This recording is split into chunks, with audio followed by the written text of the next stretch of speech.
Hey, what's happening? I'm just stealing away a couple minutes here to make this quick video about this project I'm working on so I can get this out of the way and move on to pulse motor building. So what I've got here is basically, it's just a big cap dumper. That's all it really is. In quick stages, there's just a toroid here, which I'm pulsing with a MOSFET. Full wave bridge rectifier on the backside.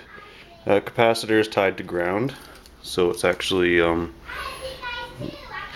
if you look at it like this, whatever the symbol is there for the MOSFET, the coil's here, driven to positive. The flyback actually comes to ground like this.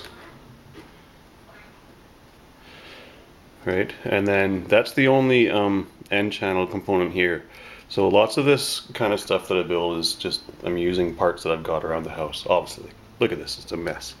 All kinds of different heat sinks and it's all whatever. Just because that's the parts that are left over. So lots of these are PNP transistors. So the rest of the things are there. So when taking apart TVs and stuff like that, you usually get matching transistors. I've got a pile of PNPs left over because I've blown out all the NPNs on Slayer MOSFET or Slayer exciters and stuff. So what I did to use these with a positive pulse from the Arduino, there's a little Arduino Nano tucked in there, is use little 2N22 signal transistors. So laid out like this, and then here is, so here's the ground. Another resistor here going to the Arduino, and this is supposed to be a resistor, whatever. And so collector, emitter, and base on the signal, and then on the PNP, this is the base. The emitter goes up here to positive, and the collector goes here, and then that allows me to put the load below the transistor, right to ground. So I was having problems trying to put the load above the transistor with NPN transistors anyways, and then it was just a mess. So this actually worked out really well. So that's the only really new thing that I did there for myself. Otherwise, it's just a simple cap to cap to cap. So using the Arduino, we buzz the toroid. Here, I'll just turn it on while I'm talking about it. And buzz the toroid using this little circuit, which is unfinished still. The end of this down here, a couple little transistors, and what is that? CD4046B again. And so, turn this on. Oh, that's noisy right now. So you can hear that. That's the big cap being dumped. It's a 33,000 microfarad cap. So what it does is it builds up all the voltage. There's a buffer cap here that's in line with this.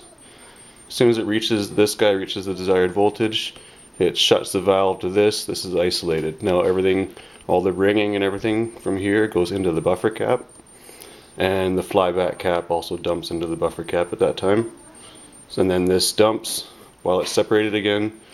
And then this connects back to this guy, fills it up a little bit, and then the coil turns back on. And it recycles and recycles and recycles. So I'm still playing with different values and all kinds of stuff, what to use. And right now I'm not even dumping it to a battery. I'll just give you a quick look at these. With something like this, these numbers are ridiculous, right? So here's the input, who knows? Here's the output of the cap, who knows? And then here's the flyback voltage. I don't know if you can see that. The flyback voltage being dumped there. That's the only one that's not hooked to the Arduino right now. So, because it's just a bit above. I've only got voltage dividers for about, sorry, that was me turning on the this guy here. I've only got voltage dividers up to about 25 volts, so that guy is isolated. You're not going to be able to see that. So here, let's look at the bottom and see that going nuts. So the first number is the big cap, the second number is the output voltage, or the output battery or whatever it is, and the third number is the buffer cap. You see it's always a little bit higher.